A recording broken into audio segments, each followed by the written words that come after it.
اعوذ باللہ من الشیطان الرجیم، بسم اللہ الرحمن الرحیم۔ رب اشرح لی صدری ویسر لی امری واحلل عقدۃ من لسانی یفقہوا قولی۔ آج سے ہم انشاءاللہ اسٹارٹ کریں گے سورہ کہف اور اس کو سمجھنے کی کوشش کریں گے۔ ہم اس کی آیتوں پہ غور و فکر کرنے کی کوشش کریں گے، اور ہم کیوں کریں گے؟ کیونکہ قرآن کی آیتوں پہ غور و فکر کرنے سے دلوں کے اوپر جو ایک غبار ہوتا ہے، ایک بادل آ جاتا ہے، وہ ہٹنے لگتا ہے۔ طبرانی کی ایک حدیث ہے، صحیح حدیث ہے، جس کا مفہوم ہے کہ کوئی بھی دل ایسا نہیں ہوتا کہ جس پر بادل نہ ہو، جیسا کہ چاند پر بادل ہوتے ہیں۔ جیسے کہ آپ نے دیکھا ہوگا، غور کیا ہوگا کہ آسمان پہ چاند کھلا ہوا ہے بہت اچھا، لیکن کچھ وقت بعد اس پہ بادل آ جاتا ہے، اور جس کی وجہ سے کیا ہوتا ہے، اس کی روشنی چھپ جاتی ہے۔ اسی طرح اللہ تعالیٰ نے ہمارے دل بھی روشن بنائے ہیں، اللہ کے نور سے روشن، اللہ تعالیٰ کی ہدایت سے روشن، اور یہ روشنی اللہ تعالیٰ بائی برتھ ہر ایک انسان کو دیتا ہے، لیکن اس کے ماحول، اس کے سراؤنڈنگ کے لوگ اور اس کے خود کے اعمال اگر بہت اچھے نہیں ہیں، وہ گناہوں میں ملوث ہو رہا ہے، تو کیا ہوتا ہے کہ اس کی دل کی روشنی جو ہے، یہ جو نور ہے، وہ اس کے گناہوں کے باعث اور اس کے غلط ماحول کے باعث ایک بادل سا چھا جاتا ہے اس کے اوپر، جس کی وجہ سے اس کی روشنی کم ہو جاتی ہے۔ تو اس کو دور کرنے کا سب سے بہترین علاج کیا ہے کہ ہم قرآن پہ غور و فکر کریں۔ جیسے کہ نعیم ابن مسعود کا آپ نے شاید نام سنا ہو، ایک صحابی تھے، اور انہوں نے صرف ایک لمحے کا تدبر اور تفکر کیا اکیلے میں بیٹھ کر، اور وہ ایمان لے آئے۔ جب بہت سارے قریش قبیلے اور نعیم ابن مسعود کے پاس آئے اور انہیں بولا کہ ہم سب آپ صلی اللہ علیہ وسلم کے اوپر مدینے میں اٹیک کرنے جا رہے ہیں، اور آپ بھی ہمارے ساتھ ہوئیے، تو وہ ان کے ساتھ ہو لیے۔ انہوں نے ان قبیلوں والوں کی بات سن لی، کیونکہ وہ سارے قبیلے کہتے تھے، نعوذ باللہ، پیارے نبی صلی اللہ علیہ وسلم کو کہتے تھے کہ وہ کاہن ہیں، جادوگر ہیں، انہوں نے سب کو اپنے جال میں پھنسا لیا ہے، ان کی باتوں میں بہت اثر ہے، وہ جادوگری دکھا رہے ہیں، تو اس طرح کی باتیں کرتے تھے۔ تو وہ رات میں لیٹے ہوئے سوچ رہے تھے کہ میں ایک انسان سے کیوں دشمنی مول لینے چلا ہوں، میں اسے کیوں اٹیک کرنے چاہ رہا ہوں، بس اس لیے کہ وہ کہتا ہے کہ میرا اللہ ایک ہے، اور میں صرف ایک اللہ کی عبادت کرتا ہوں، اور اسی کی طرف سب کو بلا رہے ہیں وہ۔ جبکہ یہ قریش قبیلے جو کہ کچھ سال پہلے اسی انسان کو، یعنی محمد صلی اللہ علیہ وسلم کو کہتے تھے کہ وہ بہت صادق ہیں، سچ بولنے والے ہیں، امین ہیں، امانت دار ہیں، بالکل بھروسے کے لائق، ان کے جیسا کوئی نہیں تھا سارے مکہ میں، تو اب کیا ہو گیا ایسا؟ اور ان کی باتیں سن کر میں بھی انہی کے ساتھ ہو گیا۔ تو یہ غور و فکر ان کو ایمان لانے میں فائدہ مند ہوا، اور انہوں نے ایمان لانے کی سوچ لی، اور پیارے نبی صلی اللہ علیہ وسلم کے پاس جا کے اپنے ایمان کی بات کہہ دی، اور وہ نبی صلی اللہ علیہ وسلم کے صحابہ کرام میں سے ہو گئے۔ تو سوچیے، اگر وہ رات میں اپنی غور و فکر کرنے کو نہ پرائرٹی دیتے، اور وہ وہی کرتے رہتے جو لوگ کہہ رہے ہیں، تو جنرلی ہماری بھی کیا ہوتی ہے بات، ہماری ٹینڈنسی بھی یہی ہوتی ہے کہ جو سب لوگ کہہ رہے ہیں کسی پرٹیکولر چیز کے بارے میں، جو سب کی رائے ہے، ہم بھی بنا سوچے سمجھے اپنی وہی رائے بنا لیتے ہیں۔ تو غور و فکر اس لیے بہت زیادہ ضروری ہے، اور یہ غور و فکر تبھی صحیح طریقے سے ہوگا جب ہم قرآن کی آیتوں کی روشنی میں یہ ساری چیزیں جو ہمارے لائف میں گزر رہی ہیں ان کو دیکھیں گے۔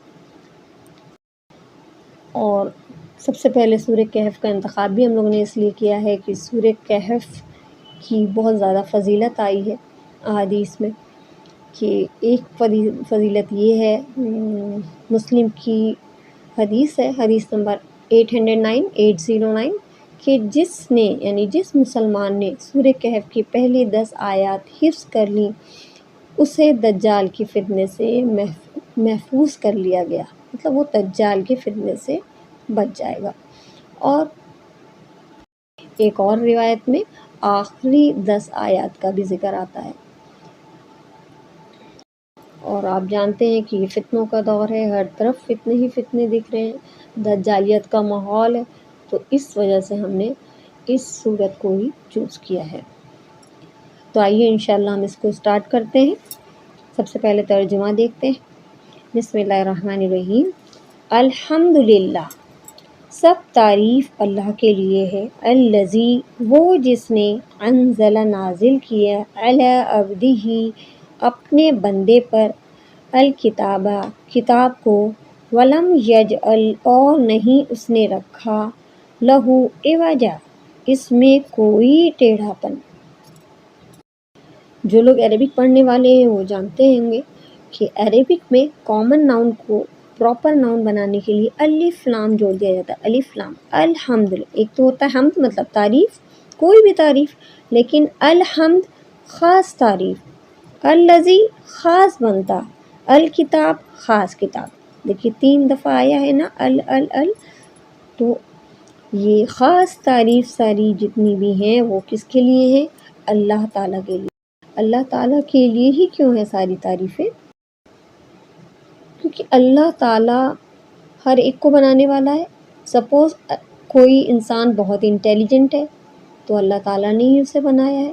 کوئی چیز بہت خوبصورت ہے، کوئی بچہ بہت خوبصورت ہے، کوئی پھول بہت خوبصورت ہے، کوئی نظارہ، کوئی سینری، کوئی ماؤنٹین بہت خوبصورت لگ رہا ہے، تو اس کو بنانے والا بے شک اللہ ہی تعالیٰ ہے۔ بارشیں صرف اور صرف اللہ تعالیٰ ہی برسا سکتا ہے، تو یہ خاص تعریف ہے۔ رزق صرف اور صرف اللہ تعالیٰ ہی کے ہاتھ میں ہے۔ بیماریوں کو شفا صرف اور صرف اللہ تعالیٰ ہی کے قبضے میں ہے۔ تو یہ تمام چیزیں، یہ تمام خصوصیات جو صرف اور صرف اللہ تعالیٰ کے لیے خاص ہیں، تو یہ خاص تعریف صرف اللہ تعالیٰ کے لیے۔ الحمدللہ، ساری خاص تعریفیں صرف اللہ کے لیے ہیں۔ اور جس نے نازل کیا اپنے بندے پر خاص کتاب کو، بندہ بھی خاص اور کتاب بھی خاص۔ رسول اللہ صلی اللہ علیہ وسلم اللہ تعالیٰ کے بندے تھے اور رسول تھے، اور وہ اللہ تعالیٰ کے سب سے خاص بندے ہیں، ہم جانتے ہیں۔ تو اللہ تعالیٰ کے وہ خاص بندے ہیں، اور یہ جو کتاب ہم پڑھنا شروع کر رہے ہیں وہ کتاب اللہ تعالیٰ نے خاص کتاب کا ذکر کیا۔ الکتاب، قرآن جو ہے سب سے خاص کتاب ہے اللہ تعالیٰ کی۔ اس سے پہلے بھی اللہ تعالیٰ نے کتابیں اتاری، لیکن پیارے رسول کیونکہ سب سے خاص تھے، سب سے خاص رسول تھے، سب رسولوں کے سردار تھے، تو قرآن پاک بھی کیا ہے؟ سب سے خاص کتاب ہو گئی۔ اور یہ وہ کتاب ہے جس میں اسٹریٹ پاتھ کی طرف آپ کو روشنی ملتی ہے، رہنمائی ملتی ہے۔ اس میں کوئی ٹیڑھا پن نہیں ہے، کوئی شک والی بات نہیں ہے، کوئی کجی نہیں ہے۔ وَلَمْ يَجْعَلْ لَهُ عِوَجًا، اس میں کوئی ٹیڑھا پن اللہ تعالیٰ نے نہیں رکھا ہوا ہے۔ الحمدللہ الذی انزل علی عبدہ الکتاب ولم یجعل لہ عوجا، ساری تعریفیں صرف اللہ کے لیے ہیں، وہ جس نے نازل کیا اپنے بندے پر کتاب کو اور نہیں رکھا اس میں کوئی ٹیڑھا پن۔ تو جو بھی چاہتا ہے کہ وہ سیدھا راستہ پا جائے، ایک دم اسٹریٹ پاتھ ہمیں کہاں لے جائے گا؟ ایک دم سیدھے راستے پہ جب ہم چلیں گے اللہ تعالیٰ کے بتائے ہوئے راستے پہ اور ہمارے رسول کی بتائی ہوئی روشنی میں، تو انشاءاللہ ہم کامیابی کے راستے پہ چلیں گے، اور کامیابی کا راستہ کہاں لے جائے گا؟ جنت کی طرف لے جائے گا انشاءاللہ۔ دیکھیے قرآن میں 2 چیزوں کے اوپر بہت ایمفیسائز کیا گیا ہے۔ فرسٹ ہے اللہ تعالیٰ کی توحید، کہ اللہ تعالیٰ کو ایک ماننا، اور دوسرا کہ بندے کو یہ سکھانا کہ بندہ بننا کیسے ہے، اللہ تعالیٰ کی رضا اور خوشنودی والی زندگی گزارنا کیسے ہے، تو اللہ تعالیٰ کی رضا اور خوشنودی والی زندگی گزارنے کے لیے اس کتاب کو پڑھنا، سمجھنا اور عمل میں لانا بہت ضروری ہے۔ کہ دیکھیے بہت ساری ہم کتابیں پڑھ جائیں اور عمل ہمارا بالکل چینج نہ ہو تو کوئی فائدہ نہیں نا۔